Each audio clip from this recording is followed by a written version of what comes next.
Dear students, നമ്മൾ ഇന്നത്തെ ഈ വീഡിയോയിൽ ഇൻ്റഗ്രേറ്റഡ് ഫിഷ് ഫാമിംഗ് എന്താണെന്നാണ് നോക്കാൻ പോകുന്നത്. ഇപ്പോൾ ഇൻ്റഗ്രേറ്റഡ് PhD, ഇൻ്റഗ്രേറ്റഡ് MSc എന്നൊക്കെ കേട്ടില്ലേ, അതുപോലെ ഫിഷ് നമ്മൾ വേറെ ഏതെങ്കിലും ഒരു ഫാമിങ്ങിൻ്റെ കൂടെ കോമ്പിനേഷനായിട്ടൊക്കെ ചെയ്യുകയാണ് എങ്കിൽ നമ്മളതിനെ ഇൻ്റഗ്രേറ്റഡ് ഫിഷ് ഫാമിംഗ് എന്ന് പറയും. ഇനി ഇൻ്റഗ്രേറ്റഡ് ഫിഷ് ഫാമിങ്ങിൻ്റെ ബേസിക് പ്രിൻസിപ്പിൾ എന്താണ് എന്നൊക്കെ ഒരു 2 മാർക്കിന് വല്ലതും ചോദിച്ചാൽ നമുക്ക് ആ ഒരു പോയിന്റിൽ പറയാവുന്നത്, ഇതിൻ്റെ ഒരു കൺസെപ്റ്റ് എന്ന് പറയുന്നത് ദർ ഇസ് നോ വേസ്റ്റ് എന്നുള്ളൊരു കൺസെപ്റ്റാണ്. അപ്പം നമ്മളെപ്പോഴും ഒരു വേസ്റ്റ് എന്ന് പറയുന്നത് എപ്പോഴാണ്, അത് ശരിക്കും വേറൊരു സ്ഥലത്തൊരു നല്ല റിസോഴ്സ് ആയിരിക്കാം, ഒരു യൂസ്ഫുൾ പ്രോഡക്റ്റ് ആക്കി മാറ്റാൻ പറ്റുന്നൊരു റിസോഴ്സ് ആയിരിക്കാം. When it is misplaced in some other source then we will call it as a waste എന്നുള്ളതാണ് കൺസെപ്റ്റ്. ഓക്കെ, അപ്പോൾ ഇതിനകത്ത് ഒരു സ്ഥലത്ത് നിന്ന് വരുന്ന വേസ്റ്റിനെ നമ്മൾ വേറൊരു സ്ഥലത്ത് യൂസ് ചെയ്യുന്നു. അപ്പം നമുക്ക് എഫിഷ്യൻ്റായിട്ട് വേസ്റ്റ് മാനേജ് ചെയ്യാൻ പറ്റുന്നു. അഗ്രികൾച്ചറൽ വേസ്റ്റോ അല്ലെങ്കിൽ ഹൗസ് ഹോൾഡ് വേസ്റ്റോ ആനിമൽ വേസ്റ്റോ എന്താണെങ്കിലും നമ്മൾ അതിനെ യൂസ് ചെയ്തിട്ട് വേറൊരു രീതിയിൽ ഫിഷിനെ വളർത്തുമ്പോൾ ആ രീതിയിൽ നമുക്ക് എന്താ പറയേണ്ടത്, അങ്ങോട്ടും ഇങ്ങോട്ടും ബെനിഫിഷ്യൽ ആയിട്ടുള്ള രീതിയിൽ നമുക്ക് ഫിഷിനെ കൾച്ചർ ചെയ്യാൻ പറ്റും. അതിനെയാണ് നമ്മൾ ഇൻ്റഗ്രേറ്റഡ് ഫിഷ് ഫാമിംഗ് എന്ന് പറയുന്നത്. അപ്പം അതിനകത്ത് ശരിക്കും വേസ്റ്റിൻ്റെ റീസൈക്ലിംഗ് തന്നെയാണ് നമ്മളൊരു ഇമ്പോർട്ടൻറ്റ് പോയിൻ്റായിട്ട് പറയേണ്ടത്. ഇൻ്റഗ്രേറ്റഡ് ഫിഷ് ഫാമിങ്ങിന് ഏറ്റവും ഇമ്പോർട്ടൻറ്റ് പോയിൻ്റ് അതാണ്. ഓക്കെ, ഇപ്പോൾ എൻവയൺമെൻറ്റൽ കൺസർവേഷൻ അല്ലെങ്കിൽ വേസ്റ്റ് മാനേജ്മെൻറ്റ് എന്നൊക്കെയുള്ളൊരു പോയിന്റിൽ പറയുമ്പോൾ ഇതിന് വളരെയധികം പ്രസക്തിയുണ്ട്. ഓക്കെ, ഇനി നമുക്ക് ഏതൊക്കെ type of integrated fish farming ആണ്, ഇതൊരു essay ക്വസ്റ്റ്യൻ ആയിട്ട് വരാനൊക്കെ സാധ്യതയുള്ളൊരു ഏരിയ ആണ് കേട്ടോ. അപ്പോൾ ഇതിന് നമുക്ക് പലതരമുണ്ട്. പാഡി കം ഫിഷ് കൾച്ചറാണ് ആദ്യത്തെ രീതിയിൽ പറയാം. അപ്പം പാഡി കം ഫിഷ് കൾച്ചർ എന്താണ്, നെൽകൃഷിയുടെ കൂടെ നമുക്ക് മീനിനെ വളർത്താം. ഓക്കെ, അപ്പോൾ അത് 2-3 രീതിയിലൊക്കെ ചെയ്യാം. അതേതാണെന്ന് നമുക്ക് പറയാം. ആദ്യം തന്നെ ഇതിൻ്റെ ഒബ്ജക്റ്റീവ്സ് എന്താണെന്ന് പറയാം. പാഡി ഫീൽഡ് അക്വാകൾച്ചർ എന്ന് പറയുമ്പോൾ നമ്മളുടെ ഫാമേഴ്സിനൊരു അഡീഷണൽ ഇൻകം കൊടുക്കുന്നു. അതറിയാമല്ലോ, ഇപ്പോൾ നമ്മുടെ നെൽകൃഷിയുടെ ഹാർവെസ്റ്റിംഗ് കഴിഞ്ഞ് കഴിയുമ്പോൾ ഉണ്ടാകുന്ന ഓഫ് സീസണിൽ നമുക്ക് മീനെ വളർത്തിയാൽ അതൊരു അഡീഷണൽ ഇൻകമാണ് അല്ലേ. ഇനി അതുപോലെ തന്നെ നമ്മളെപ്പോലുള്ള സ്ഥലങ്ങളിലൊക്കെ റൈസും ഫിഷുമാണ് സാധാരണ ആളുകൾ കൂടുതൽ കഴിക്കുക. അപ്പോൾ പാഡി ഫീൽഡ് അക്വാകൾച്ചർ എന്ന് പറയുമ്പോൾ രണ്ടും നമ്മൾ ചെയ്യാണ്, നെല്ലും ചെയ്യുന്നുണ്ട്, ഫിഷും നമ്മൾ കൾട്ടിവേറ്റ് ചെയ്യുന്നുണ്ടെന്ന് പറയുമ്പോൾ നമുക്ക് ആവശ്യമുള്ള കാര്യങ്ങളെല്ലാം നമ്മൾ തന്നെ നമുക്ക് അവൈലബിൾ ആയിട്ട് കിട്ടുന്നു എന്നുള്ളൊരു പോയിന്റ് നമുക്ക് പറയാൻ പറ്റും. ഇനി ഈ ഫിഷും അതുപോലെ തന്നെ നെൽകൃഷി രണ്ടും ഒന്നിച്ച് ചെയ്യുമ്പോൾ സൈമിൾട്ടേനിയസ് ആയിട്ട് വേണമെങ്കിൽ നമുക്ക് കൃഷി ചെയ്യാം, ഒരുമിച്ച് ചെയ്യാം. അതല്ലെങ്കിൽ ഒന്ന് കഴിഞ്ഞ് അടുത്തത് എന്നുള്ള രീതിയിൽ നമുക്ക് ഒരേ വെള്ളത്തിൽ തന്നെ ചെയ്യാനായിട്ട് പറ്റും. അപ്പോൾ ഇതിനകത്ത് എന്താ പറ്റും, നമുക്ക് വളരെ കുറച്ച് ഇൻപുട്ടിൻ്റെ ആവശ്യമേ വരുന്നുള്ളൂ. അഡീഷണൽ കോസ്റ്റ് ഒക്കെ നമുക്ക് അധികം വരുന്നില്ല. രണ്ടും സെപ്പറേറ്റ് ആയിട്ട് കൃഷി ചെയ്യുന്നത് വെച്ച് നോക്കുമ്പോൾ ഒന്നിച്ച് വളർത്തുമ്പോൾ കുറച്ചും കൂടി എളുപ്പമാണ്, കുറച്ചും കൂടി എക്കണോമിക്കലാണ്, മാനേജ്മെൻറ്റ് കുറച്ചും കൂടി നല്ലതായിട്ട് പറ്റും. ലേബർ ചാർജും ഒക്കെ നമുക്ക് അത്രയും അധികം വരുന്നില്ല എന്നുള്ളൊരു പോയിന്റ്. പിന്നെ ഓഫ് സീസൺ എംപ്ലോയ്മെൻറ്റ് കൊടുക്കുന്നു ഫാമേഴ്സിനും, അതുപോലെ ഫാമിൽ ജീവിക്കുന്ന അല്ലെങ്കിൽ അവിടെ നിന്നും വരുമാനം കണ്ടെത്തുന്ന ബാക്കി ആളുകൾക്കുമൊക്കെ എന്ന് പറയാം. അപ്പോൾ അങ്ങോട്ടും ഇങ്ങോട്ടും ബെനിഫിഷ്യലാണ്. ഫിഷിനെ കൾട്ടിവേറ്റ് ചെയ്യുമ്പോൾ പാഡി മാത്രം വളർത്തുന്നതിനേക്കാൾ കൂടുതൽ കിട്ടുന്നുണ്ട് എന്ന് നമ്മൾ റിപ്പോർട്ട് ചെയ്തിട്ടുണ്ട്. കാരണം അവിടെ ഫിഷിൻ്റെ എക്സ്ക്രീറ്റൊക്കെ നൈട്രജൻ കണ്ടെയ്നിങ് ആണ്. അപ്പോൾ അത് നമുക്കൊരു നല്ല ഫെർട്ടിലൈസറിൻ്റെ ഒരു എഫക്റ്റ് തരുന്നു എന്നുള്ളത് പറയാൻ പറ്റും. അതുപോലെ തന്നെ ഫിഷസ് ഈ അൺവാണ്ടഡ് ആയിട്ടുള്ള വീഡ്സിനെ, അതിൻ്റെയൊക്കെ എഗ്സിനെ, ലാർവയെ, മൊളസ്കൻസിനെ, ചില ഇൻസെക്റ്റുകളെയൊക്കെ കഴിക്കുമ്പോൾ ആ ഒരു രീതിയിലുള്ള കളയുടെ പ്രശ്നങ്ങൾ, ആവശ്യമില്ലാത്ത സംഭവങ്ങളെയൊക്കെ കൺട്രോൾ ചെയ്യാനും ഫിഷ് ഹെൽപ്പ് ചെയ്യുന്നു എന്നുള്ളത് നമുക്ക് പറയാം. ഇനി ഫിഷസ് ഏതൊക്കെയാണ് പാഡി കം ഫിഷ് കൾച്ചറിന് നമുക്ക് എല്ലാ മീനുകളെയൊന്നും പറ്റത്തില്ല. അപ്പം നമുക്ക് അവിടെ ചില ക്രൈറ്റീരിയകളുണ്ട്. ഷാലോ വെള്ളത്തിൽ, അതായത് അധികം ആഴമില്ലല്ലോ നമ്മുടെ നെൽകൃഷി ചെയ്യുന്ന നെൽപ്പാടങ്ങളിൽ, അപ്പോൾ അങ്ങനത്തെ വെള്ളത്തിൽ ജീവിക്കാൻ പറ്റുന്ന ഫിഷസ് ആയിരിക്കണം. കുറച്ച് ടെമ്പറേച്ചറൊക്കെ കൂടിയാലും അത് ടോളറേറ്റ് ചെയ്യാൻ പറ്റണം. കാരണം പാടശേഖരത്തിൽ അധികം ആഴമില്ല. അപ്പം നല്ല വെയിൽ ഉച്ചയ്ക്കൊക്കെ വരുമ്പോൾ വെള്ളം നന്നായിട്ട് ചൂടാവും. അപ്പോൾ ആ രീതിയിൽ ഹൈ ടെമ്പറേച്ചർ ടോളറേറ്റ് ചെയ്യാൻ പറ്റണം. അതുപോലെ തന്നെ ചില സമയങ്ങളിൽ വെള്ളത്തിൽ ഡിസോൾവ്ഡ് ഓക്സിജൻ്റെ അളവ് കുറവായിരിക്കാം. അപ്പോൾ അങ്ങനത്തെ അവസ്ഥയിലാണെങ്കിലും ഇവർക്ക് അത് ഓക്കെ എന്നുള്ള രീതിയിൽ ടോളറേറ്റ് ചെയ്ത് പോകാനായിട്ട് പറ്റണം. പിന്നെ ടർബിഡിറ്റി ഒക്കെ ചില സമയത്ത് കൂടാൻ സാധ്യതയുണ്ട്, അധികം ആഴമില്ലാത്ത പാടശേഖരങ്ങളായതുകൊണ്ട്. അപ്പോൾ അതും ടോളറേറ്റ് ചെയ്യാനായിട്ട് പറ്റണം.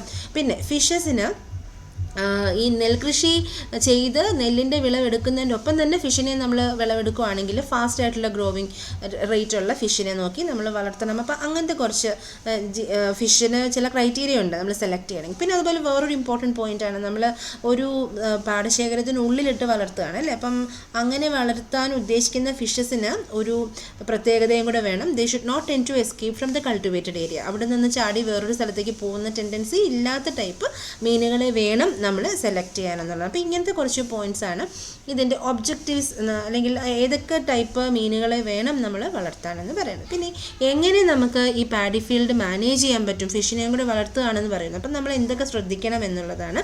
അവിടെ നമ്മളൊരു കണ്ടിന്യൂസ് ആയിട്ടുള്ളൊരു വാട്ടറിൻ്റെ ഫ്ലോ ഉറപ്പ് വരുത്തണം. കാരണം നമുക്കൊരു ഇൻലെറ്റും ഒരു ഔട്ട്ലെറ്റും ഒക്കെ വെച്ചിട്ടുണ്ടാവണം. എന്തിനാണ്, ഇവിടെ ഫിഷസും കൂടി ഉണ്ട്, അപ്പോൾ അവർക്ക് ഓക്സിജൻ്റെ അളവൊന്നും കുറയാൻ പാടില്ല എന്നുള്ളതുകൊണ്ട് തന്നെ. പിന്നെ വെള്ളത്തിൻ്റെ അളവ് നമ്മളെപ്പോഴും ഒരു ഡിസൈഡ് ലെവലിൽ മെയിൻറ്റെയിൻ ചെയ്യണം. അധികം വെള്ളം വറ്റിപ്പോവുകയൊക്കെ ചെയ്യുവാണെങ്കിൽ ഫിഷസിന് ബുദ്ധിമുട്ടാണ് എന്നുള്ളതുകൊണ്ട് തന്നെ.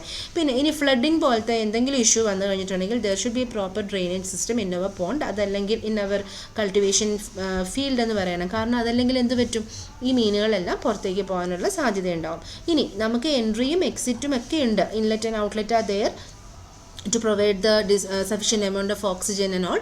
പക്ഷേ നമ്മൾ അവിടെ എന്തും കൂടി ശ്രദ്ധിച്ചിരിക്കണം, ഇവിടെ ഇരിക്കുന്ന മീനുകളൊന്നും പുറത്തോട്ട് പോകാനും പാടില്ല, പുറത്തു നിന്നുള്ള ആരും ഇങ്ങോട്ട് വരാനും പാടില്ല. So there should be some screens kept near the exit and the entry point of the paddy field എന്ന് നമുക്ക് പറയാൻ പറ്റും. പിന്നെ അതുപോലെ തന്നെ നമ്മൾ കുറച്ച് ഡീപ്പായിട്ടുള്ള പിറ്റ്സുകളോ അല്ലെങ്കിൽ അങ്ങനെയുള്ള കുറച്ച്, അത് എന്തിനു വേണ്ടിയിട്ടാണ് ഇങ്ങനെ പിറ്റൊക്കെ ഉണ്ടാക്കി വെക്കണം, ഇടയ്ക്കിടയ്ക്ക് ചില കുഴികൾ പോലെ ചില പൊത്തുകൾ പോലെയൊക്കെ ഈ പാഡി ഫീൽഡിൽ ഉണ്ടാക്കണം എന്ന് പറയുന്നത്. that should be serve as a shelter to the cultivated fish at the time of distress. Especially ഒരു ഉച്ച സമയമൊക്കെ ആകുമ്പോൾ നല്ല ചൂടൊക്കെ വരുമ്പോൾ അവർക്ക് അങ്ങനെ ചെറിയ പൊത്തുകളൊക്കെ ഉണ്ടെങ്കിൽ അവിടെ അവർ ഷെൽട്ടർ കണ്ടുപിടിക്കും. അപ്പം അങ്ങനെ നമ്മൾ കുറച്ച് സംഭവങ്ങളും കൂടിയൊക്കെ ചെയ്തു കൊടുക്കണം എന്നുള്ളതാണ് management of the paddy field when you are doing N integrated fish farming along with the paddy.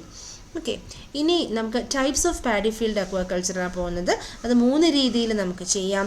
Simultaneous or combined or synchronous എന്ന് പറഞ്ഞാൽ രണ്ടും ഒരുമിച്ച് വളർത്താം. അതല്ലെങ്കിൽ alternate or sequential farming or paddy fish rotation, paddy കഴിയുമ്പോൾ fish, അത് കഴിയുമ്പോൾ വീണ്ടും പാഡി, ആ രീതിയിൽ ചെയ്യാം. അതല്ലെങ്കിൽ റിലേ ഫാമിംഗ്, അതെന്താണെന്നും പറഞ്ഞു തരാം. അപ്പോൾ ആദ്യത്തേത് simultaneous or combined or synchronous fish farming എന്ന് ഉദ്ദേശിക്കുന്നത് നമ്മൾ രണ്ടിനെയും ഒരുമിച്ച് വളർത്തുകയാണ് അല്ലേ. അപ്പം അങ്ങനെ വരുമ്പോൾ എന്തെങ്കിലും അഡ്വാൻറ്റേജ് ഉണ്ടോ? അഡീഷണൽ കോസ്റ്റ് ഒന്നും വേണ്ട. ഫിഷിൻ്റെ പ്രൊഡക്ഷന് വേണ്ടിയിട്ട് നെൽകൃഷിയോടൊപ്പം തന്നെയാണ് നമ്മൾ മീനിനെ വളർത്തുന്നത്. അപ്പം അങ്ങനെ വന്നു കഴിയുമ്പോൾ ഫിഷസ് എന്തെങ്കിലും ഉപയോഗമുണ്ടോ, ഇങ്ങനെ വളർത്തുന്നതുകൊണ്ട് എന്തെങ്കിലും അഡ്വാൻറ്റേജ് ഉണ്ടോ എന്നാണ് ചോദിക്കുന്നത്. അപ്പോൾ എന്ത് പറ്റും, ഫിഷസ് അവിടെയുള്ള കളകളെയൊക്കെ നശിപ്പിക്കും, അല്ലെങ്കിൽ അവിടെ ഉള്ള ഏതെങ്കിലും ആവശ്യമില്ലാത്ത ഇൻസെക്റ്റുകളോ പാഡിക്ക് ദോഷമാകുന്ന എന്തെങ്കിലും ജീവികളൊക്കെ ഉണ്ട് അതിനെയൊക്കെ നശിപ്പിക്കുന്നു. അതുപോലെ തന്നെ ഫിഷിൻ്റെ excreta will be like a fertilizer to the soil. അങ്ങനെ വരുമ്പോഴത്തേക്കും അതുപോലെ തന്നെ ഫിഷ് ഉപയോഗിക്കാത്ത ചില ഫീഡുകളൊക്കെ ബാക്കിയൊക്കെ ഉണ്ടാവില്ലേ, ആർട്ടിഫിഷ്യൽ ആയിട്ടുള്ളൊരു ഫീഡിംഗ് ഒക്കെ നമ്മൾ കൊടുക്കുവാണെങ്കിൽ അൺയൂട്ടിലൈസ്ഡ് ആയിട്ടുള്ള ആർട്ടിഫിഷ്യൽ ഫീഡ് എന്ന് പറയുന്നത് നമ്മളുടെ പോണ്ടിന് ഫെർട്ടിലൈസേഷൻ, പോണ്ടല്ല നമ്മളുടെ നെൽപ്പാടത്തിന് ഒരു ഫെർട്ടിലൈസർ എഫക്റ്റും കൊടുക്കുന്നു എന്നുള്ളതാണ്. പിന്നെ നമുക്കൊരു റിപ്പോർട്ടൊക്കെ ഉണ്ട് കേട്ടോ, ഈ പാഡിയുടെ കൂടെ ഫിഷിനെ കൾട്ടിവേറ്റ് ചെയ്താൽ പാഡിയുടെ ഹാർവെസ്റ്റിംഗ് നടത്തി കഴിഞ്ഞപ്പോൾ അതിൻ്റെ പ്രൊഡക്ഷൻ 5 to 15% കൂടിയതായിട്ട് റിപ്പോർട്ടുണ്ട്. ഇനി ഡിസഡ്വാൻറ്റേജസ് എന്തെങ്കിലും ഉണ്ടോ എന്ന് ചോദിച്ചിട്ടുണ്ടെങ്കിൽ, ഡീപ്പായിട്ടുള്ള വെള്ളമല്ല നമ്മുടെ ഒരു നെൽപ്പാടം എന്നൊക്കെ പറയുമ്പോൾ അല്ലേ. അപ്പം അങ്ങനെ വരുമ്പോൾ ഒത്തിരി അങ്ങ് ഷാലോ വെള്ളം ആയി പോകുന്നത് കാരണം നമ്മളുടെ മീനിനെ വളർത്താൻ കുറച്ചൊക്കെ ബുദ്ധിമുട്ട് ഫേസ് ചെയ്യുന്നുണ്ട് നമ്മുടെ ഫാമേഴ്സ് എന്ന് പറയാം. പിന്നെ നമുക്ക് പാഡി ഫീൽഡിൽ ഹെർബിസൈഡ്സോ അല്ലെങ്കിൽ ഇൻസെക്ടിസൈഡ്സോ ഒന്നും തന്നെ യൂസ് ചെയ്യാൻ പറ്റത്തില്ല. That will be harmful to the fishes. അങ്ങനെ വരുമ്പോഴും നമ്മുടെ പാഡിയുടെ പ്രൊഡക്ഷനെ അത് ലിമിറ്റ് ചെയ്യാനുള്ള സാധ്യതകളുണ്ട്. പിന്നെ അതുപോലെ തന്നെ നമുക്ക് ഈ ടെമ്പറേച്ചറും അതുപോലെ ഡിസോൾഡ് ഓക്സിജനും ഒക്കെ പെട്ടെന്ന് മാറാനുള്ളൊരു സാധ്യതയുണ്ട്. സ്പേസ് കുറവ് സംഭവിക്കാം. അതുപോലെ തന്നെ ഈ മീനിനെ പിടിക്കാനായിട്ട് വരുന്ന ചില മീനുകളുണ്ട്, പിസിവോറസ് ആയിട്ടുള്ള ബേർഡ്സ് ഒക്കെ ഉണ്ടല്ലോ, കൊക്ക് പോലെയുള്ള. അപ്പോൾ അതൊക്കെ വരുമ്പോഴും നമ്മുടെ ഫിഷസിന് ഒരു 20 to 60% ലോസ് ഹാർവെസ്റ്റിങ്ങിൻ്റെ സമയത്ത് റിപ്പോർട്ടഡ് ആണ്. അപ്പോൾ അങ്ങനത്തെ കുറച്ച് ഡിസഡ്വാൻറ്റേജസ് ഉണ്ട് എന്നും നമുക്ക് പറയേണ്ടി വരും. ഇനി രണ്ടാമത്തെ type of paddy cum fish culture is the alternate or the sequential farming or the paddy fish rotation. അത് ശരിക്കും പറഞ്ഞാൽ എന്താണ്, ഒരു പാഡിയുടെ ഹാർവെസ്റ്റിംഗ് കഴിഞ്ഞ് കഴിയുമ്പോൾ നമ്മൾ ഫിഷിനെ ഹാർവെസ്റ്റ് ചെയ്യും അല്ലെങ്കിൽ ഫിഷിനെ വളർത്തുന്നു എന്നുള്ള രീതിയാണ്. അപ്പോൾ അങ്ങനെ വന്നു കഴിയുമ്പോൾ ഇടയ്ക്ക് കുറച്ച് സമയം നമുക്ക് കിട്ടുന്നു. ഇപ്പോൾ ഒരു പാഡിയുടെ കൾട്ടിവേഷൻ കഴിഞ്ഞിട്ട് അവിടുന്ന് കൊയ്ത്ത് കഴിയുമ്പോൾ അതിൻ്റെ ആ ഒരു ബേസ് ഭാഗം അവിടെ തന്നെ നിർത്തും. നമ്മൾ കുറച്ചും കൂടി വേണമെങ്കിൽ ഡെപ്ത് കൂട്ടാം, കുറച്ചും കൂടി വെള്ളം നമുക്ക് കയറ്റിയെടുക്കാം. എന്നിട്ട് ഈ പാഡിയുടെ ഹാർവെസ്റ്റിംഗ് കഴിഞ്ഞിട്ടുള്ള അതിൻ്റെ ബേസ് എല്ലാം അവിടെ നിന്ന് അതെല്ലാം ഡീകമ്പോസ് ചെയ്തിട്ട് നമ്മുടെ ആ ഏരിയ ഫെർട്ടിലൈസ് ചെയ്യുന്നു. അങ്ങനെ വന്നു കഴിയുമ്പോൾ അവിടെ ഫിഷിന് ഫുഡാവാൻ പറ്റിയിട്ടുള്ള പല ജീവികളും അവിടെ വരുന്നു. ആ സമയത്ത് നമുക്ക് അങ്ങനെ ഒരു ഗുണം കിട്ടുന്നു. അതിനുശേഷം നമുക്ക് ഫിഷിനെ വളർത്തി ഫിഷിൻ്റെ ഹാർവെസ്റ്റിംഗ് കഴിഞ്ഞ് കഴിയുമ്പോൾ ഈ ഫിഷിൻ്റെ എക്സ്ക്രീറ്റ എല്ലാം കൂടെ വീണിട്ട് അവിടെ കുറച്ചും കൂടി ഫെർട്ടിലൈസർ എഫക്റ്റ് നമ്മളുടെ പാടത്തിന് വരികയും ചെയ്യും. അതുപോലെ തന്നെ നെല്ലിനെ ആക്രമിക്കാൻ സാധ്യതയുള്ള ചില ജീവികളുടെ ലൈഫ് സൈക്കിൾ ഇൻറ്ററപ്റ്റ് ചെയ്യും. അവിടുത്തെ അതിൻ്റെ മുട്ടകളോ അല്ലെങ്കിൽ ലാർവകളോ ഒക്കെ ഉണ്ടെങ്കിൽ അതിനെയൊക്കെ നമ്മുടെ ഫിഷ് ഫീഡാക്കി മാറ്റും. അപ്പോൾ ആ രീതിയിൽ മ്യൂച്വൽ ആയിട്ടുള്ളൊരു ബെനിഫിറ്റും നമുക്ക് ഓൾട്ടർനേറ്റ് ഓർ സീക്വൻഷ്യൽ ഫാമിംഗ് അല്ലെങ്കിൽ പാഡി ഫിഷ് റൊട്ടേഷൻ ചെയ്ത് കഴിഞ്ഞാൽ ഉണ്ടാകും എന്നുള്ളതാണ്. ഓക്കെ, ഇനി അഡ്വാൻറ്റേജ് ഞാനിപ്പോൾ ഈ പറഞ്ഞത് തന്നെയാണ്. വാട്ടർ ഡെപ്തിൻ്റെ ലിമിറ്റേഷൻ ഇല്ല, കാരണം നെൽകൃഷി കഴിഞ്ഞിട്ടാണ്. അപ്പോൾ നമുക്ക് വേണമെങ്കിൽ ഡെപ്ത് കുറച്ചും കൂടെയൊക്കെ കൂട്ടിയെടുക്കാൻ പറ്റും. വാട്ടർ ഡെപ്തും നമുക്ക് അതനുസരിച്ചിട്ട് മെയിൻറ്റെയിൻ ചെയ്യാൻ പറ്റും. പിന്നെ അഡീക്വേറ്റ് ആയിട്ടുള്ള വാട്ടർ ലെവൽ മാനേജ്മെൻറ്റ് ഉള്ളതുകൊണ്ട് ടെമ്പറേച്ചറും അതുപോലെ തന്നെ ഡിസോൾവ്ഡ് ഓക്സിജൻ കണ്ടൻറ്റൊക്കെ നമുക്ക് വലിയ ഇഷ്യൂ ഇല്ലാതെ മെയിൻറ്റെയിൻ ചെയ്യാനായിട്ട് പറ്റും. പിന്നെ ഹാർവെസ്റ്റിംഗ് പാഡിയുടെ കഴിഞ്ഞ് കഴിയുമ്പോൾ അവിടെ ഇരിക്കുന്ന സ്റ്റബിൾസ് എന്ന് പറഞ്ഞാൽ പാഡിയുടെ ബേസ് ഭാഗം ഡീകമ്പോസ് ചെയ്യുന്നു, വെള്ളത്തിനെ ഫെർട്ടിലൈസ് ചെയ്യുന്നു. അങ്ങനെ വന്നു കഴിയുമ്പോൾ ഈ പറഞ്ഞ പോലെ നമ്മുടെ ഫിഷിന് കഴിക്കാൻ പറ്റിയ ഓർഗാനിസംസ് ഒക്കെ അവിടെ വളരുന്നു. അങ്ങനെ വരുമ്പോൾ ഫിഷിൻ്റെ പ്രൊഡക്ടിവിറ്റി കൂട്ടുന്നു. ഇതൊക്കെ അതിൻ്റെ അഡ്വാൻറ്റേജ് ആയിട്ട് പറയാം. ഇനി അടുത്ത പോയിന്റ് ഓഫ് അഡ്വാൻറ്റേജിന് തന്നെ അടുത്ത പോയിന്റ് പറയുന്നത് പാഡി ഹാർവെസ്റ്റിങ്ങും ഫിഷ് സ്റ്റോക്കിങ്ങും. പാഡി ഹാർവെസ്റ്റിംഗ് കഴിഞ്ഞിട്ട് അടുത്ത മീനിനെ വളർത്താൻ വേണ്ടിയിട്ട് മീൻ കുഞ്ഞുങ്ങളെ ഇടുക എന്ന് പറയുമ്പോൾ അതിൻ്റെ ഇടയ്ക്ക് ഒരു ഇൻ്റർവെൽ കിട്ടുന്നത് കൊണ്ട് നമ്മൾ പാഡിയുടെ കൃഷി ചെയ്ത സമയത്ത് ഏതെങ്കിലുമൊക്കെ പെസ്റ്റിസൈഡ്സ് ഇട്ടിട്ടുണ്ടെങ്കിൽ അതിന് ഡീഗ്രേഡ് ചെയ്യാനുള്ള സമയവും കിട്ടുന്നു എന്നുള്ളതാണ്. പിന്നെ ഇൻസെക്റ്റ് പെസ്റ്റ് ഇൻഫെസ്റ്റേഷൻ ഉണ്ടല്ലോ, നമ്മുടെ പാഡിക്ക് ദോഷകരമായിട്ടുള്ള ചില ഇൻസെക്റ്റുകളുടെയൊക്കെ ലൈഫ് സൈക്കിൾ ഡിസ്റപ്റ്റ് ചെയ്യുന്നു എന്നുള്ളത്. പിന്നെ നമുക്ക് ഈ രീതിയിലൊക്കെ ചെയ്യുമ്പോൾ മോണോകൾച്ചറോ അല്ലെങ്കിൽ പോളികൾച്ചറോ ഒക്കെ പ്രാക്ടീസ് ചെയ്യാവുന്നതാണ്. എന്തെങ്കിലും ഡിസഡ്വാൻറ്റേജ് ഉണ്ടോ എന്ന് ചോദിക്കുമ്പോൾ ഓഫ് കോഴ്സ് അവിടെ പിസിവോറസ് ആയിട്ടുള്ള ബേർഡ്സുകൾ കാരണം നമ്മളുടെ ഫിഷിന് 20-60% നഷ്ടം സംഭവിക്കുന്നതായിട്ട് റിപ്പോർട്ടഡ് ആണ്. ഇനി മൂന്നാമത്തെ type paddy cum fish culture is a relay farming. ഇത് കുറച്ചും കൂടി കോംപ്ലിക്കേറ്റഡ് ആണ്. നമ്മൾ കുറച്ച് കൂടുതൽ സമയം കൊണ്ട് വളരുന്ന മീനിനെയാണ് അങ്ങനെ നമ്മൾ വളർത്തുന്നതെങ്കിൽ നമ്മൾ എന്ത് ചെയ്യേണ്ടി വരും? പ്രത്യേകമായിട്ടുള്ള ചാനൽസോ അല്ലെങ്കിൽ പ്രത്യേകം ഒരു ഏരിയ നമ്മൾ ഇതിനെ പാഡി ഹാർവെസ്റ്റ് ചെയ്യുന്ന സമയത്ത് മീനുകൾ വളർന്നിട്ടുണ്ടാവില്ല, പൂർണ്ണ വളർച്ച ആയിട്ടുണ്ടാവില്ല. അപ്പോൾ അവരെ നമ്മൾ പാഡി ഹാർവെസ്റ്റിങ്ങിൻ്റെ സമയത്ത് അവരെ വേറൊരു സ്ഥലത്തേക്ക് മാറ്റേണ്ടി വരും. എന്നിട്ട് വീണ്ടും റീസ്റ്റോക്ക് ചെയ്യേണ്ടി വരും ആ ഫീൽഡിലേക്ക്. അപ്പം പിന്നീട് അത് വളർന്നിട്ട് പിന്നെ നമ്മൾ അതിനെ ഹാർവെസ്റ്റ് ചെയ്തെടുക്കുന്ന ഒരു രീതി. അങ്ങനെ ഉള്ളൊരു രീതിക്കാണ് നമ്മൾ റിലേ ഫാമിംഗ് എന്ന് പറയുന്നത്. ഓക്കെ, ഇനി അങ്ങനെ റിലേ ഫാമിംഗ് ഒക്കെ ചെയ്യുമ്പോൾ നമുക്ക് കാർപ്പുകളെ ഷ്രിമ്പുകളെയും ഒക്കെ നമുക്ക് ഇതേപോലെ വളർത്താവുന്നതാണ്. ഇനി അടുത്തതാണ് ഡക്ക് കം ഫിഷ് ഫാമിംഗ്. അപ്പോൾ പേരിൽ നിന്ന് തന്നെ മനസ്സിലായിട്ടുണ്ടാവും, നമ്മൾ താറാവിനെയും ഒപ്പം മീനിനെയും കൂടി വളർത്തുന്നു എന്ന് പറയുന്നൊരു രീതിയാണ്. ഈ ഡക്ക് എന്നൊക്കെ പറയുന്ന ആളുകളെ നമ്മളൊരു പേര് പറയും കേട്ടോ, ലിവിങ് മാനുവറിങ് മെഷീൻ എന്ന് പറഞ്ഞാൽ അവരുടെ എക്സ്ക്രീറ്റ അല്ലെങ്കിൽ അവരുടെ ഡ്രോപ്പിങ്സിൻ്റെ അകത്ത് ഒരുപാട് ഇനോർഗാനിക് സബ്സ്റ്റൻസസ് ഉണ്ട്. അതായത് carbon, nitrogen, phosphorus, potassium, calcium തുടങ്ങി കുറേയധികം കാര്യങ്ങളുണ്ട്. അപ്പോൾ ഇത് നല്ലൊരു വളമാണ്. അപ്പം നമ്മൾ ഡക്കിനെ വളർത്തുമ്പോൾ അവർ പോണ്ടിൽ കൂടെ ഒക്കെ പോകുമ്പോൾ അതിൻ്റെ എക്സ്ക്രീറ്റ ഈ പോണ്ടിനൊരു ഈ പറഞ്ഞ പോലത്തെ സംഭവങ്ങൾ അവിടെ ചെല്ലുന്നതുകൊണ്ട് അതൊരു ഫെർട്ടിലൈസർ പോലെ ആക്ട് ചെയ്യും. പിന്നെ ഡക്സിനൊരു സ്വഭാവമുണ്ട്, പോണ്ടിൻ്റെ സൈഡിലെല്ലാം ഇങ്ങനെ എപ്പോഴും ഇങ്ങനെ അജിറ്റേറ്റ് ചെയ്തുകൊണ്ടിരിക്കും. അപ്പോൾ അങ്ങനെ വരുമ്പോൾ ന്യൂട്രിയൻസ് എല്ലാം പെട്ടെന്ന് ഇങ്ങനെ പോണ്ടിലേക്ക് വരാനൊക്കെ ഹെൽപ്പ് ചെയ്യുന്നുണ്ട്. പിന്നെ ഡക്സ് എന്ത് ചെയ്തോളും, കുറേയധികം വീഡ്സിനെ, അൺവാണ്ടഡ് ആയിട്ടുള്ള ഇൻസെക്റ്റുകളെ, സ്നെയിൽസിനെ, അവരുടെ ലാർവകളെ എല്ലാം ഇങ്ങനെ കഴിച്ചോളും. അപ്പോൾ അങ്ങനെ വരുമ്പോൾ അതുപോലെ ടാഡ്പോൾസ്, ഫ്രോക്സ്, അങ്ങനെ വേറെ എന്തെങ്കിലും പാത്തജനിക് ആയിട്ടുള്ള സംഭവങ്ങൾ അതിനൊക്കെ ഇവർ കഴിച്ചോളും എന്ന് പറയുമ്പോൾ നമുക്ക് ആ ഒരു ഫാം മാനേജ്മെൻറ്റ് ഭയങ്കര എളുപ്പമായിരിക്കും. ഇനി അഡ്വാൻറ്റേജ് ആൻഡ് ഡിസഡ്വാൻറ്റേജസ് ആണ്. ഡക്ക് കം ഫിഷ് കൾച്ചറിൽ എന്തെങ്കിലും കുഴപ്പങ്ങളുണ്ടോ, എന്തെങ്കിലും നല്ലതുണ്ടോ? നല്ലത് ആദ്യം പറയാം. നമുക്ക് അഡീഷണൽ കോസ്റ്റ് വരുന്നില്ല അല്ലേ, നമുക്ക് കുറച്ചും കൂടി എക്കണോമിക്കലായിട്ട് ചെയ്യാൻ പറ്റും. കാരണം എക്സ്ട്രാ ഫെർട്ടിലൈസർ ഒന്നും പോണ്ടിന് വേണ്ട. ഡക്കിനെ നമ്മളത് വഴി ഇറക്കി വിട്ട് കഴിഞ്ഞാൽ അവിടെ ഫെർട്ടിലൈസറായി. പിന്നെ ഡക്സ് എപ്പോഴും ഷോർ ഏരിയ അജിറ്റേറ്റ് ചെയ്യുന്നതുകൊണ്ട് അവിടെ ന്യൂട്രിയൻസ് ഒക്കെ റിലീസ് ചെയ്യാനായിട്ട് ഹെൽപ്പ് ആവുന്നുണ്ട്. പിന്നെ ഈ പറഞ്ഞ പോലെ ഡക്കിന് പ്രത്യേകമായിട്ട് എന്തെങ്കിലും ഫീഡ് വേണോ എന്നൊക്കെ ചോദിച്ചു കഴിഞ്ഞിട്ടുണ്ടെങ്കിൽ ആ ഒരു രീതിയിലും നമുക്ക് കുറച്ച് കാര്യങ്ങൾ ഒഴിവാക്കാൻ പറ്റും. കാരണം പോണ്ടിലോട്ട് അങ്ങോട്ട് ഇറക്കി വിട്ട് കഴിഞ്ഞാൽ നല്ല ഫെർട്ടിലൈസ്ഡ് ആയിട്ട് കിടക്കുന്ന പോണ്ടാണ്. അപ്പോൾ അവിടുന്ന് കുറേ ഫുഡൊക്കെ നമ്മളുടെ ഡക്സിന് കിട്ടുന്നുണ്ട്. അപ്പം എക്സ്ട്രാ ഫുഡിൻ്റെ ചിലവ് നമുക്ക് കുറയ്ക്കാൻ പറ്റും. കൊടുക്കേണ്ടതെന്നല്ല, പക്ഷേ ചിലവ് കുറയ്ക്കാൻ പറ്റും എന്നുള്ളതാണ്. പിന്നെ ഡക്സ് ഈ പറഞ്ഞ പോലെ കുറേയധികം ആവശ്യമില്ലാത്ത ജീവികളെല്ലാം കഴിക്കുന്നതുകൊണ്ട് അതും നമുക്ക് ബെനിഫിഷ്യലാണ്. എന്തെങ്കിലും ഡിസഡ്വാൻറ്റേജ് ഉണ്ടോ? നമ്മളിടുന്ന മീനിൻ്റെ കുഞ്ഞുങ്ങൾ ഫിംഗർലിങ്സ് എന്ന് പറഞ്ഞില്ലേ, ആ ഒരു ചെറിയ സൈസ് എന്ന് പറയുന്നത് അതിനൊരു 10 സെൻറ്റിമീറ്ററിനേക്കാൾ കുറവാണ് സൈസെങ്കിൽ ഈ ഡക്സ് അവരെല്ലാവരും കഴിക്കാനുള്ള സാധ്യതയുണ്ട്. So there care should be taken that അവർ fingerlings should be the size should be more than 10 centimetre size. പിന്നെ ചില സമയത്ത് ഇവർ ഈ പോണ്ടിൻ്റെ എല്ലാ സൈഡിലും ഇങ്ങനെ അജിറ്റേറ്റ് ചെയ്യുമല്ലോ, ഇടയ്ക്കിടയ്ക്ക് ഇങ്ങനെ കൊത്തി കൊത്തി നോക്കി ഭക്ഷണം കഴിക്കുമ്പോൾ ചില സമയത്ത് നമ്മളുടെ ഡക്സ് ഇതിൻ്റെ ഈ ഡൈക്ക് എന്ന് പറയും, പോണ്ടിൻ്റെ ഡൈക്ക് എന്ന് പറഞ്ഞാൽ അതിൻ്റെ വരമ്പുകളാണ്, അതിന് ഡാമേജസ് വരുത്താൻ സാധ്യതയുണ്ട്. പക്ഷേ ആ പ്രോബ്ലമൊക്കെ നമുക്ക് എളുപ്പം ഓവർകം ചെയ്യാൻ പറ്റും. എന്ത് ചെയ്താൽ മതി? പ്രോപ്പറായിട്ട് നമ്മളുടെ ഒരു സൂപ്പർവിഷനും ഒരു മാനേജ്മെൻറ്റും മെയിൻ്റനൻസും ഒക്കെ ഉണ്ടെങ്കിൽ നമുക്കത് ഒരു പരിധി വരെ മാനേജ് ചെയ്യാൻ പറ്റും. അപ്പോൾ അതാണ് ഡക്കിൻ്റെ കൂടെ ഫിഷിനെ വളർത്തുമ്പോഴുള്ള കാര്യങ്ങൾ. ഇനി ഫിഷ് കം പോൾട്രി ഫാമിംഗ് എന്ന് പറഞ്ഞാൽ എന്താണ്? നമ്മൾ കോഴി വളർത്തുന്നതിൻ്റെ കൂടെ നമ്മൾ ഫിഷിനെയും കൂടെ വളർത്തും. ഇപ്പോൾ ഒരു കോഴിയെ വളർത്തുന്ന ഒരു ഏരിയ ഉണ്ടെങ്കിൽ അതിൻ്റെ താഴെ വേണമെങ്കിൽ ഒരു പോണ്ട് ഉണ്ടെങ്കിൽ വളർത്താം. അതല്ലെങ്കിൽ വേറൊരു ഭാഗത്ത് കോഴിയെ വളർത്തിയിട്ട് കോഴിയുടെ കൂട്ടിൽ നിന്നുള്ള വേസ്റ്റിനെയൊക്കെ നമുക്ക് ഒരു കനാൽ പോലെ വെച്ചിട്ട് അവിടെ നിന്ന് ഇങ്ങോട്ട് പോണ്ടിലേക്ക് വിടാം. അപ്പോൾ പോൾട്രി ഡ്രോപ്പിങ്സ് എന്ന് പറയുന്നതിനകത്തും ഒരുപാട് നൈട്രജൻ, ഫോസ്ഫോറിക് ആസിഡ്, പൊട്ടാഷ് തുടങ്ങിയിട്ടുള്ള കാര്യങ്ങളുണ്ട്. അപ്പം അങ്ങനെ നമുക്ക് ഉപയോഗിക്കാൻ പറ്റും. അതാണ് ഫിഷ് കം പോൾട്രി ഫാമിംഗ് എന്ന് പറയുന്നത്. അവിടെയും നമ്മൾ അഡ്വാൻറ്റേജ് ആൻഡ് ഡിസഡ്വാൻറ്റേജ് പറയുകയാണ്. Chicken manure is a very efficient fertiliser, so no chemical fertiliser is needed for the additional fertilisation ആവശ്യമില്ല എന്നുള്ളതാണ്. നമുക്കൊരു എക്സ്പെൻഡിച്ചർ കുറയ്ക്കാൻ പറ്റും അല്ലേ.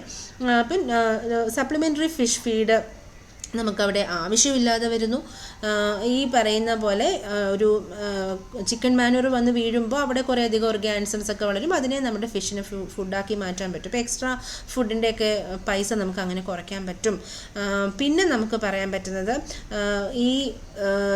ഈ ഡിസഡ്വാൻറ്റേജ് എന്തെങ്കിലും ഉണ്ടോ എന്നുള്ളതാണ്. ഡിസഡ്വാൻറ്റേജ് നമുക്ക് പറയാൻ പറ്റും. കാരണം ഏതെങ്കിലും ഒരു അസുഖമൊക്കെ വന്നു കഴിഞ്ഞിട്ടുണ്ടെങ്കിൽ നമ്മളുടെ ഭാഗത്തു നിന്നുള്ള മെയിൻ്റനൻസും നമ്മുടെ കെയർലെസ് ആയിട്ടൊക്കെ നിൽക്കുകയാണെങ്കിൽ ആ ഒരു എൻ്റയർ സ്റ്റോക്കിനെ തന്നെ ആ ഡിസീസ് ഇൻഫെക്ഷൻ വന്നിട്ട് ബാധിക്കാനുള്ള സാധ്യതയുണ്ട്. പിന്നെ നമ്മളൊരു കാര്യം ഇവിടെ പ്രത്യേകമായിട്ട് പറയുന്നത് ഡിസഡ്വാൻറ്റേജ് ആയിട്ടാണ് പറയുന്നത്. നമ്മൾ സഫീഷ്യൻ്റ് ആയിട്ടുള്ള ടൈം കൊടുക്കണം. എന്തിനു വേണ്ടിയിട്ടാണ്? ഒരു പ്രാവശ്യം ചിക്കനെ വളർത്തി അതിൻ്റെ സ്റ്റോക്കെല്ലാം അതിൻ്റെ ഉപയോഗം എല്ലാം കഴിഞ്ഞിട്ട് അടുത്ത കുഞ്ഞുങ്ങളെ നമ്മൾ വളർത്തുന്ന ആ ഒരു സമയം കുറച്ച് സമയം കൊടുക്കുക.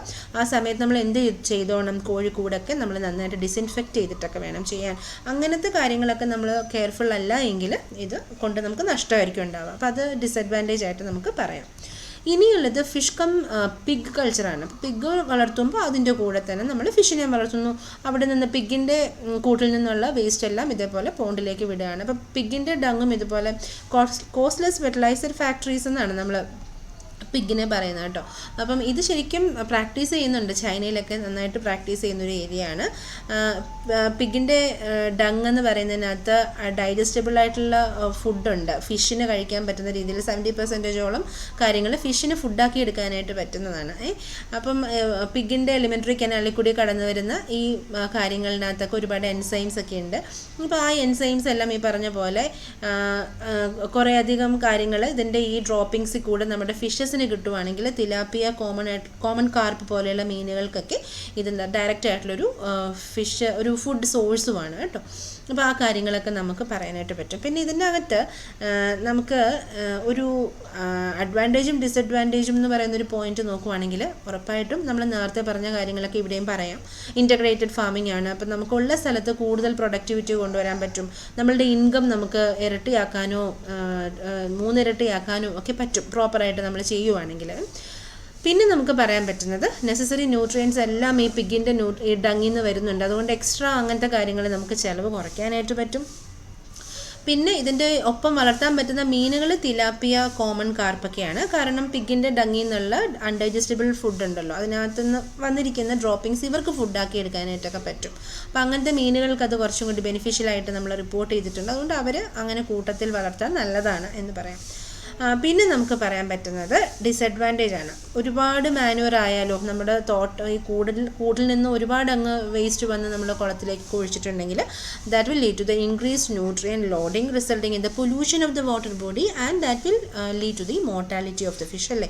ഒരുപാട് മാനുവർ ആയാലും ഓവറായിട്ടുള്ള ന്യൂട്രിയൻസ് വന്നിട്ട് പോണ്ട് പൊല്യൂഷൻ ആകും. അവിടെ ഒരുപാട് ആൽഗകൾ വളരും. ഓക്സിജൻ്റെ ഒരു പ്രസൻസ് അവിടെ ഇല്ലാതെ ആകും. അങ്ങനെ വരുമ്പോൾ നമ്മളുടെ ഫിഷിന് മോർട്ടാലിറ്റി മരിച്ചു പോകും. അങ്ങനത്തെ ഒരു രീതിയിലേക്ക് അത് പോകാനുള്ള സാധ്യതകളുണ്ട്. പിന്നെ അതുപോലെ തന്നെ എന്തെങ്കിലും ഒരു ഇൻഫെക്ഷൻ വന്നു കഴിഞ്ഞിട്ടുണ്ടെങ്കിൽ ശരിക്കും അത് വലിയൊരു രീതിയിൽ ആ സ്റ്റോക്കിനെ മൊത്തത്തിൽ ബാധിക്കുന്ന രീതിയിലൊക്കെ വരും. അപ്പോൾ considerable care and management skills are required to prevent such kind of pollution എന്നുള്ളതാണ്. ഓക്കെ, അപ്പം കുറച്ച് രീതിയിൽ നമ്മൾ വേസ്റ്റ് പോണ്ടിലേക്ക് കടത്തി വിട്ട് കഴിഞ്ഞാൽ നമുക്ക് എന്നും ഒരുപാട് അങ്ങ് പിഗിൻ്റെ മാനുവർ ഈ ഡങ് കൊണ്ട് ഇടാതെ നമ്മളൊന്ന് ശ്രദ്ധിക്കുവാണെങ്കിൽ അത് ഓവർകം ചെയ്യാൻ പറ്റും. ഇനി നമുക്കൊരു 3 കാര്യങ്ങളും കൂടി പറയാനുള്ളത് ഫിഷ് കം കാറ്റിൽ ഫാമിംഗ് ആണ്. അപ്പോൾ പശുവിനെ വളർത്തുമ്പോൾ അതിൻ്റെ കൂടെ നമുക്ക് വളർത്താൻ പറ്റും. നല്ലൊരു ഫെർട്ടിലൈസറായിട്ട് കാറ്റിൽ ഷെഡിൽ നിന്നുള്ള വാട്ടർ അതിൻ്റെ വാഷിങ്സ് നമ്മൾ നേരെ പോണ്ടിലേക്ക് ഇട്ടാൽ മതി. അപ്പോൾ അങ്ങനെ വന്നു കഴിയുമ്പോൾ നമുക്ക് ഫിഷിനെയും കിട്ടുന്നു, പാലും കിട്ടുന്നു, ആ രീതിയിൽ നമുക്ക് അഡീഷണൽ ഇൻകം കിട്ടുന്നു എന്നുള്ളതാണ്. ഇനി ഫിഷ് കം റാബിറ്റ് എന്ന് പറയുമ്പോഴും മനസ്സിലായിട്ടുണ്ടാവും, നമ്മൾ ചെറിയ വീടുകൾ ചെറിയ രീതിയിലൊക്കെ കൃഷി ചെയ്യുന്ന ആളുകൾക്ക് വേണമെങ്കിൽ റാബിറ്റിനെ വളർത്തുമ്പോൾ അതിൻ്റെ ഒപ്പം ഫിഷിനെയും കൂടെ വളർത്താം. ഈ രീതിയിൽ ഈ പറഞ്ഞ പോലത്തെ അഡ്വാൻറ്റേജ് ഒക്കെ അവിടെയും കിട്ടുന്നു എന്നുള്ളതാണ്. പിന്നെ ഒരെണ്ണം നമുക്ക് ഫിഷ് കം മൾബറി ഫാമിംഗ് ആണ്. മൾബറിയുടെ ഫാമിൻ്റെ ഒപ്പം മൾബറി കൃഷി ചെയ്യുന്നത് എപ്പോഴായിരിക്കും? തൊട്ടടുത്ത് സിൽക്ക് വാമിനെയും കൂടെ കൃഷി ചെയ്യുന്നിടത്താണ് നമ്മൾ മൾബറി കൃഷി ചെയ്യുന്നത്. അപ്പം അവിടെ സിൽക്ക് വാമിൻ്റെ വേസ്റ്റുകളും കാര്യങ്ങളും ഉണ്ടാവും, അല്ലെങ്കിൽ അതിൻ്റെ ലാർവേ, പൂപ്പേ, അങ്ങനത്തെ കാര്യങ്ങൾ നമ്മൾ മാറ്റുന്ന ചില സെഗ്രിഗേറ്റ് ചെയ്ത് മാറ്റുന്ന ഒരുപാട് വേസ്റ്റുകളൊക്കെ ഉണ്ടാവും. അതുകൂടാതെ തന്നെ മൾബറിയുടെ വേസ്റ്റുകളൊക്കെ ഉണ്ടാവും. അപ്പോൾ ഈ കാര്യങ്ങളെല്ലാം നമ്മൾ മീനിനെ വളർത്തുന്ന കുളത്തിൻ്റെ സൈഡിലായിട്ട് മൾബറിയെയും കൂടി നട്ട് വളർത്തുവാണെങ്കിൽ മൾബറി വേസ്റ്റുകൾ ഇങ്ങോട്ടും എടുക്കാൻ പറ്റും. അവിടെ നിന്ന് സിൽക്ക് വാമിൻ്റെ കാര്യങ്ങളൊക്കെ ഉണ്ടെങ്കിൽ അതിന് നമുക്ക് എടുക്കാനായിട്ട് പറ്റും. ആ രീതിയിൽ പോണ്ടിന് ഒരു ഫെർട്ടിലൈസർ എന്നുള്ളൊരു എഫക്റ്റ് കിട്ടും, നമുക്ക് ഇരട്ടി ഇൻകം കിട്ടും എന്നുള്ള കാര്യങ്ങളാണ്. ഇനി എല്ലാം കൂടി ഒന്ന് കൺക്ലൂഡ് ചെയ്യുവാണെങ്കിൽ advantages of integrated fish farming, നമുക്ക് എല്ലാ ഫാമിൽ നിന്ന് നമുക്ക് പലതരം കൃഷിയുണ്ട്. അപ്പോൾ അവിടെ നിന്നൊക്കെ വരുന്ന വേസ്റ്റുകളെ നമുക്ക് നന്നായിട്ട് മാനേജ് ചെയ്യാൻ പറ്റും, അല്ലേ? ഒരു പ്രോപ്പറായിട്ടുള്ളൊരു വേസ്റ്റ് മാനേജ്മെൻ്റ് ആണ്. അപ്പം ആ രീതിയിൽ ചെയ്യുവാണെങ്കിൽ, പ്രോപ്പറായിട്ടെല്ലാം ചെയ്യുവാണെങ്കിൽ എംപ്ലോയ്മെൻറ്റ് ഓപ്പർച്യൂണിറ്റീസ് നമുക്ക് ഒത്തിരി കൂടുന്നതായിട്ട് കാണുന്നുണ്ട്. നമ്മുടെ ഫാമറിൻ്റെ ഫാമിലി ഇപ്പം പുറത്തേക്ക് അവർ കൾട്ടിവേറ്റ് ചെയ്ത് കൊടുത്തില്ലെങ്കിൽ പോലും ഫാമറിൻ്റെ ഫാമിലിയിലേക്കുള്ള അത്യാവശ്യം കാര്യങ്ങൾ, പ്രോട്ടീനിൻ്റെ നല്ലൊരു സോഴ്സാണ് ഫിഷ്, നമ്മൾ ആദ്യം തന്നെ പറഞ്ഞിട്ടുണ്ട്. അപ്പോൾ ആ രീതിയിലൊക്കെ നമുക്ക് അഡ്വാൻറ്റേജ് ആയിട്ട് പറയാൻ പറ്റും. പിന്നെ നമുക്ക് പറയാൻ പറ്റുന്നത്, ഈ ഒരു റൂറൽ പോപ്പുലേഷൻ, ഒരു സാധാരണ ഒരു നാട്ടിൻപുറത്താണ് ഇങ്ങനൊരു രീതി നമ്മൾ പിന്തുടരുന്നതെങ്കിൽ അവിടെയുള്ള ആളുകൾക്ക് ജോലി കിട്ടാനും അവിടെയുള്ള ആളുകൾക്ക് ഇൻകം കൂടാനും ഒക്കെ ഹെൽപ്ഫുള്ളാണ്. പിന്നെ നമുക്ക് പറയാൻ പറ്റുന്നത് എൻവയൺമെൻറ്റൽ മാനേജ്മെൻറ്റ് അല്ലെങ്കിൽ വേസ്റ്റ് മാനേജ്മെൻറ്റ് എന്ന് പറയുമ്പോൾ അത് വളരെ എഫിഷ്യൻ്റ് ആയിട്ടുള്ളൊരു രീതിയാണ് ഈ ഇൻറ്റഗ്രേറ്റഡ് ഫിഷ് ഫാമിങ്. ഇനി എന്തെങ്കിലും ഡിസഡ്വാൻറ്റേജസ് ഉണ്ടോ എന്ന് ചോദിച്ചിട്ടുണ്ടെങ്കിൽ ഒരുപാട് കോൺട്രവേഴ്സീസ് ഉണ്ട് ഇങ്ങനെ ചെയ്യുമ്പോൾ. അത് പബ്ലിക് ഹെൽത്ത് ആസ്പെക്റ്റിൻ്റെ കാര്യത്തിലാണ് നമ്മൾ വരിക. കാരണം എന്താണെന്ന് അറിയാമോ, ഏതെങ്കിലും ഒരു പാൻഡമിക്, ഒരു ഇൻഫ്ലുവൻസ പോലെയൊക്കെയുള്ള കാര്യങ്ങളൊക്കെ വന്നു കഴിഞ്ഞിട്ടുണ്ടെങ്കിൽ പിഗിനെയും അതുപോലെ തന്നെ ഈ മീനിനെയും കൂടെ ഒക്കെ നമ്മൾ ഒരുമിച്ച് വളർത്തിയാൽ ഒരുപാട് ഇഷ്യൂസ് ഉണ്ട്. അപ്പോൾ ആ ഒരു രീതിയിൽ ഈ ചില വൈറസസ് ഒക്കെ പിഗിൽ നിന്നും ഒക്കെ ഫിഷിലേക്കോ അല്ലെങ്കിൽ അവിടെ നിന്ന് പിന്നെ അത് ഹ്യൂമൻ ബീങ്സിലേക്കോ ഒക്കെ വരാൻ സാധ്യതകളുണ്ട് എന്നുള്ള രീതിയിൽ കോൺട്രവേഴ്സീസ് ഉണ്ട്. അപ്പം അതുകൊണ്ട് തന്നെ അങ്ങനെ ഒരു ഭയങ്കരമായിട്ടുള്ളൊരു ഹെൽത്ത് ഹസാർഡ് പബ്ലിക്കിനുണ്ടോ എന്നുള്ളത് വെൽ പ്രൂവൺ ഒന്നുമല്ല. പക്ഷേ ഫോർ ദ സേഫ്റ്റി മെഷർ ഇത് റെക്കമെൻഡേഷൻ എന്ന് പറയുന്നത് pig and poultry combination in integrated fish farming should thus be avoided ആണ്. അപ്പം നമ്മൾ പിഗിൻ്റെ ഒപ്പമോ അല്ലെങ്കിൽ കോഴിയുടെ ഒപ്പമോ മീനിനെ വളർത്തുന്നത് സേഫ്റ്റി എടുത്ത് കൺട്രോൾ മെഷേഴ്സ് വെച്ചിട്ട് നമ്മളത് അവോയ്ഡ് ചെയ്യുന്നത് നല്ലതായിരിക്കും എന്ന് പറയാറുണ്ട്. Okay, these are all about integrated fish farming. Okay, thank you.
Thank you.